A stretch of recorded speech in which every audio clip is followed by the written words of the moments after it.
Right, ladies and gentlemen, welcome back to Julius Caesar. We are in Act 1. We are in the middle of Scene 2. If you will recall, when we left off, Brutus was being manipulated, successfully so, actually. I mean, it's taking a while, and it's going to be a while before Cassius gets him 100% in, but he's beginning the manipulation of Brutus. And what is he trying to manipulate him to do?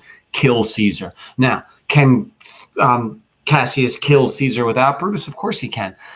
Although, interestingly enough, when we get to it, Brutus being Caesar's best friend is one good reason why Caesar's guard is down and why he's able to get stabbed by these people. So maybe he does need Brutus for more than one reason. But of course, the other reason that he needs Brutus in his plot is because of the people of Rome. Remember, the power of Rome is with the people of Rome. So whatever way they are going, that's the important thing. So Cassius needs the people of Rome to believe that the killing of Caesar was for the good of Rome, and then Cassius won't be killed for killing Caesar. Remember, the mob will tell Cassius limb from limb. They'll burn him and the whole thing.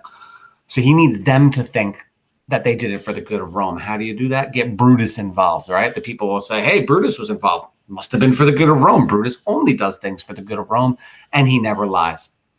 Plus, he was Caesar's best friend, so he would never do it if it was wrong anyway. So there you go. Now, remember, he had started off by he pulled Brutus aside, Cassius, and he's explaining to him in the beginning. First, he tells him how much he loves him and how he's been dissing him. And, oh, no, I love you, Cassius, blah, blah, blah. So he's manipulating him that way. And then he told him the stories about how weak Caesar was. Remember, Caesar couldn't swim very well. And then Caesar had seizures. So he says he's very weak. And this guy's going to become a god, right? And he's going to become king. That's the last thing he's going to say, by the way. That's what he's got, is that, this guy's going to try to become king. And Brutus is going to say, nah, Caesar would never do that. And now the interesting thing is, everybody, ladies and gentlemen, recall that while they're talking, there was two shouts and flourishes over there where Caesar and everybody was or is. We're going to find out in a minute that that's exactly what's happening. Somebody is offering Caesar the crown of Rome right now, although Caesar refuses it. And it's its own form of manipulation. We're going to find out that Antony, Caesar's buddy, and other senator friend, remember, other warrior friend, his right-hand man, totally trusts him, offers him the crown 3 times, and Caesar says no 3 times. And what do you think the crowd does when they see Caesar being offered the crown and then him saying, no, I shouldn't take that. Rome shouldn't be a dictatorship. It should be, ruled by senators. The people go nuts and they start saying things like, look, Caesar, he doesn't want to be king. That's how great he is, Caesar. So that's what's happening right now, by the way. I and many other much more learned scholars believe that Caesar and Antony worked that out so that they could manipulate the crowd into thinking that Caesar doesn't want to be king. Although another school of thought could be that Caesar doesn't want to be king and he is happy the way things are. So this is important because as Cassius is trying to manipulate Brutus, one of his points is going to be, but this guy's going to want to be king. Now, there's 2 ways. You can say, hey, it's getting closer. He's been offered it. Or Brutus could say, hey, wait a minute.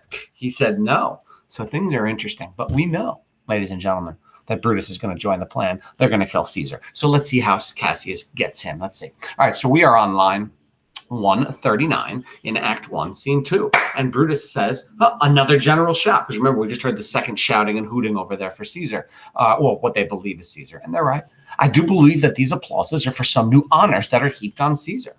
Cassius says, why, man? He doth bestride the narrow world like a colossus, and we petty men walk under his huge legs and peep about to find ourselves dishonorable graves. So he's just pointing out again that Caesar's becoming this huge guy, and they have to peep under him because, he's like this giant among men. And he's saying, that's not cool.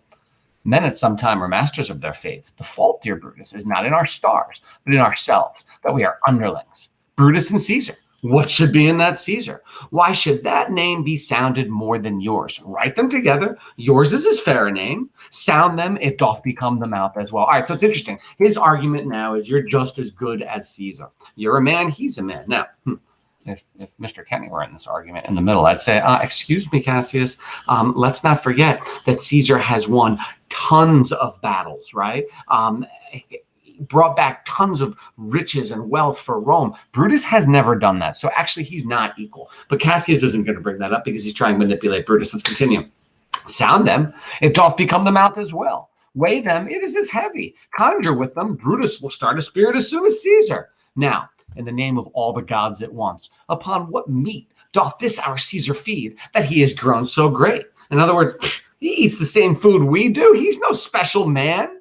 Actually, I'm going to tell you it again. He is kind of a special man. Some people have more skills than others in certain things. What are we going to do? And Caesar is a badass warrior, right? Brutus is not, nor is Cassius, might I say. Another reason why I think Cassius wants to get rid of him, because he's jealous of him, of course. But remember, Cassius is a Pompey guy. That's really what this is all about. He's angry that Caesar killed Pompey and kind of took his spot as top senator. Let's continue. Age, thou art shamed. Rome, thou hast lost the breed of noble bloods. When went there by an age since the great flood? But when it was famed with more than one man, when could they say, till now, that talked of Rome, that her wide walks encompassed but one man? And now he's saying, you know what, for the history of Rome, it's always been about the Romans. Now it's about JC, about Julius Caesar. And I don't like that. Now, is it Rome indeed, and room enough when there is in it but only one man? Oh, you and I have heard our father say, there was a Brutus once that would have brooked the eternal devil to keep his state in Rome as easily as a king. And there it is. Cassius said it in that last word. He said, I always thought that Brutus wouldn't put up with a king. And now Brutus's response is, that you do love me. I am nothing jealous. What you would work me to, I have some aim. So look at those two sentences. That you do love me, I am nothing jealous. All right, I know you love me. I love you too, Cassius. We're boys. But look at the second sentence. What you would have work me to, I have some aim. So he says, I understand what you're trying to get me to do here. He doesn't come right out and say it. Because again, saying, let's kill Caesar, or do you want to kill Caesar? It makes it too real and too raw. How I have thought of this and of these times, I shall recount hereafter. For this present, I would not, so with love I might entreat you, be any further moved. In other words, dude, I'm going to think about it. Right now, I'm not giving you any answers. Let me go think about this, please. For this present, I would not, so with love I might entreat you, be any further moved. What you have said, I will consider. What you have to say, I will with patience hear, and find a time both meet to hear and answer such high things. All right, cool. I'm going to go home and think about all this, Cassius. Because, I got a lot on my plate. This guy's my best friend, killing my best friend. That's a big deal here, dude. We'll come back. We'll talk about this at another time, maybe tomorrow. Till then, my noble friend, chew upon this. Brutus had rather be a villager than repute himself a son of Rome. Under these hard conditions as this time is lay like upon us. Cassius, I am glad that my weak words have struck but thus much so of fire from Brutus. Enter Caesar in his train. Okay, so Cassius didn't get Brutus to agree to kill Caesar, but he got him to think about it. So that's step one, right? All right, so here comes Caesar in his train. Now it's time to find out what happens. Now, I already told you what happened, didn't I? We're going to hear that Antony offered the crown to Caesar 3 times in front of everybody, and Caesar could have taken it and been like, word, I'm king. Thank you. You do this, you do that. But he didn't. He said no. Now, why did he say no? I believe he did this personally to manipulate everybody to think that he really doesn't want power. And then later when he takes it or when it's given to him, he can be like, I told you I didn't want it. You guys made me do it. What are you talking about? So let's continue. Enter Caesar in his train. Brutus. The gamers are done and Caesar is returning. Cassius, as they pass by, pluck Casca by the sleeve, and he will, after his sour fashion, tell you what hath proceeded worthy note today. So Cassius says, dude, grab Casca, let's find out what all that shouting was about. And Brutus says, I will do so. But look you, Cassius, the angry spot doth glow on Caesar's brow. He says, ooh, I will, but look, Caesar looks mad. He's got that red look in his face. And all the rest look like a chidden train. So Caesar looks mad, and everybody around him looks like something just happened. Calpurnia's cheek is pale, and Cicero looks with such ferret and such fiery eyes as we have seen him in the Capitol, being crossed in conference by some senators. All right, Brutus says, I will ask Casca, because something did just happen. Caesar looks pissed, and everybody around him looks nervous. Cassius, Casca will tell us what the matter is. Caesar, Antonius, Antony, Caesar, let men have... Now, this is interesting, guys and gals. This is really interesting. We have just switched over to a different conversation. I mean, they're all there together, but now we're hearing Caesar and Antony talk. And listen to what Caesar says to Antony. This is so important. Think about what's going on right now. Men are literally standing around Caesar planning on killing him, right? Sometime in the near future.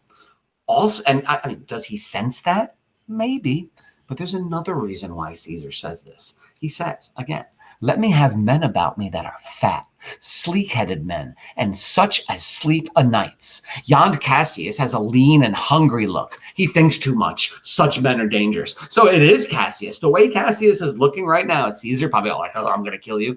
Caesar looks at Anthony and is like, dude, I need some bodyguards, bro. I'm worried about that guy over there. And Anthony says, fear him not, Caesar. He's not dangerous. He is a noble Roman and well given. And Anthony's like, please don't worry about him. He's nothing to worry about. Now, by the way, Anthony is completely wrong about this. And Caesar said, would he were fatter, but I fear him not. Yet if my name were liable to fear, I do not know the man that I should avoid so soon as that spare Cassius. So very interesting. He goes, you're right, man. I'm Caesar. Psh, I don't fear anybody. But then he says, but I'll tell you what, if I was ever to be afraid of anybody, it would be that dude Cassius right there. I don't like the way he looks. In fact, listen, he reads much. He's a great observer, and he looks quite through the deeds of men. In other words, Caesar knows this guy's a bad guy.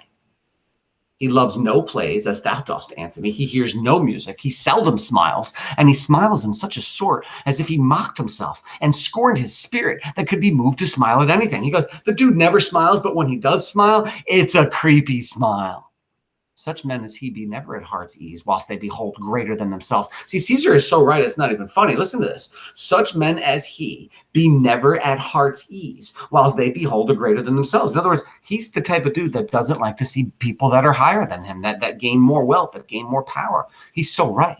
And therefore are they very dangerous. I'd rather tell thee what is to be feared than what I fear, for always I am Caesar. Come on my right hand, for this ear is deaf, and tell me truly what you think of him. Senate, Caesar and his train exit, but Casca remains behind. Okay, let's hear what happened. Casca, you pulled me by the cloak. Would you speak with me? Brutus, yeah, Casca, tell us what chanced today, that Caesar looked so sad. Casca, why, you were with him, weren't you? Casca's like, dude, weren't you there? Why are you asking me what happened if you were there? See, Casca doesn't know that Brutus and Cassius went off to have their little talk. And Brutus says, dude, I would not then ask Casca what had chanced. In other words, bro, if I was there, I wouldn't be asking. Casca says, why, there was a crown offered him. And being offered him, he put it by with the back of his hand, thus, and the people fell a-shouting. Well, what was the second noise for? So think about that. The crown was offered to him, and he said no, and the people yelled, woo, Caesar, you're the man. Brutus said, well, what was the second noise for? Casca, why, for that too. They shouted thrice. What was the last cry for? Why, for that too. Was the crown offered him thrice? So in other words, you mean somebody offered him the crown 3 times, and 3 times he said no? Why, for that too. Aye, marry, it was. And he put it by thrice, every time gentler than the other, and every time putting it by, mine honest neighbors shouted. Cassius, who offered him the crown? Why, Antony. Brutus, tell us the manner of it, gentle Casca. Okay, I can as well be hanged as tell the manner of it. It was mere foolery. I did not mark it. I saw Mark Antony offer him a crown, yet it wasn't a crown neither. 'Twas one of those coronets. And as I told you, he put it by once. But for all that, to my thinking, he would fain have had it. So what Casca is saying is that even though the guy was saying no to the crown, Caesar, you could tell that he really wanted it. He was just saying no because he felt like he had to. It's kind of like, think about this. Have you ever offered somebody like a second piece of cake and they really shouldn't have it? And they're like, oh, no, I shouldn't have that. But they're kind of looking at it like, oh, damn, just give me that second piece of cake. I'm thinking it's something like that. But listen, then he offered to him again, and he put it by again. But to my thinking, he was very loath to lay his fingers off it. And then he offered it the third time. He put it in the third time by, and still as he refused it to the rabblement, hooted and clapped their chopped hands and threw up their sweaty nightcaps and uttered such a deal of stinking breath because Caesar refused the crown that it almost choked Caesar, for he swooned and fell down at it. Ah, this is interesting. So after Caesar refuses the crown the third time and the crowd goes nuts, Caesar had a seizure. Why? I don't know. Some people believe that seizures are brought on by moments of high stress, right? So that's a big moment for Caesar, very emotional moment. So he has a seizure right then. So he falls down and he starts seizing in front of everybody. And for mine own part, I durst not laugh for fear of opening my lips and receiving the bad air. That's a very interesting thing that he says. And all I know is while Caesar was on the ground having his seizure, I didn't open my mouth. I kept my mouth shut and covered it. Why? Because I didn't want to breathe in his air, and then I might get sick and start having seizures too. Remember, they didn't understand that seizures are something that happened to a person personally. You can't spread it. It's something only a problem with one. Again, you can't spread it. Let's continue. Cassius. But soft, I pray you. Did Caesar swoon? So if you're Cassius, you're now hearing that Caesar just fainted in front of everybody. You can use that when you talk to Brutus next. Oh, Brutus is right here, right now. I'm sorry. You can use that and say, see, I told you he wasn't that great. Listen, Casca, he fell down in the marketplace and foamed at the mouth and was speechless. Brutus, 'tis very like he hath the falling sickness. See, interesting. They did know about epilepsy. They didn't know anything about it, but they called it the falling sickness, right? So they understood that some people have this falling sickness. Now, Casca just shown us that they think they can catch it. They don't. Obviously, you can't catch that. But just listen to what Cassius is about to say. It's very metaphorical and symbolic. Brutus says, "'Tis very like he hath the falling sickness." And Cassius says, "No, Caesar hath it not. But you and I and honest Casca, we have the falling sickness." Now, he's speaking metaphorical. What does he mean by that fact? He goes, Caesar isn't falling. We're falling. Because he's saying Caesar's getting higher in power and we're going lower in power. Listen, Casca, I know not what you mean by that, but I am sure Caesar fell down. If the ragtag people did not clap him and kiss him and hiss him according as he pleased and displeased them, as they used to do the players in the theater, I am no true man. Brutus, well, what said he when he came unto himself? Marry, before he fell down, when he perceived the common herd was glad he refused the crown, he plucked me open his doublet and offered them his throat to cut. And had I been a man of any occupation, if I would not taken him at a word, I would not have gone hell among the robes. And so he fell. When he came to himself again, he said if he had done or said anything amiss, he desired their worships to think it was his infirmity.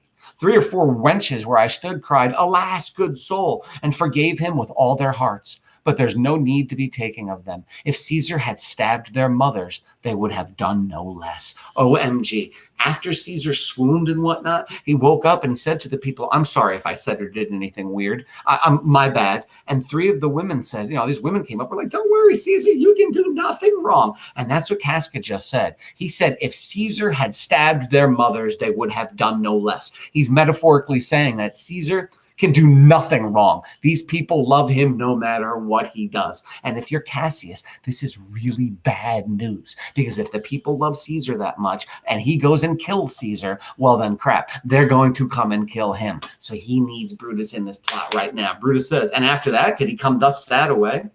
Aye. Did Cicero say anything? Aye, he spoke Greek. To what effect? Nay, and I tell you that, I'll never look you in the face again. But those that understood him smiled at one another and shook their heads. But for mine own part, it was Greek to me. I can tell you more news, too. Marulus and Flavius, for pulling scarves off Caesar's images, are put to silence. Oh, remember them? Remember the beginning, Marulus and Flavius? They were yelling at the commoners saying, "Get away," and they were pulling down all the robes and whatnot. Act 1, Scene 1. Well, it turns out they were put to silence. That means one of 3 things. They were either executed, they were either imprisoned, or they were banished. I think it's banished, because I think, if I remember correctly, but let's wait and see. Fare you well. There was mere foolery yet, if I could remember it. Cassius, will you sup tonight with us, Casca?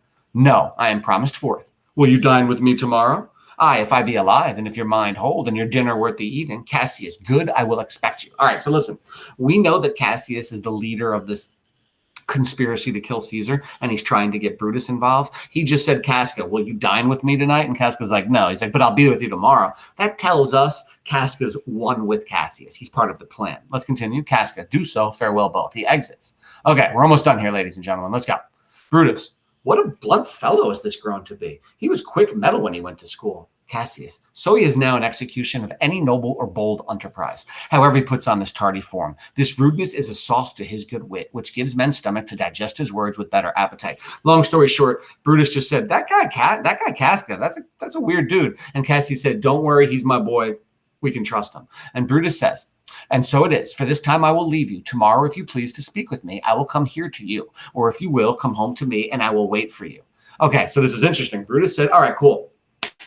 I'm going home.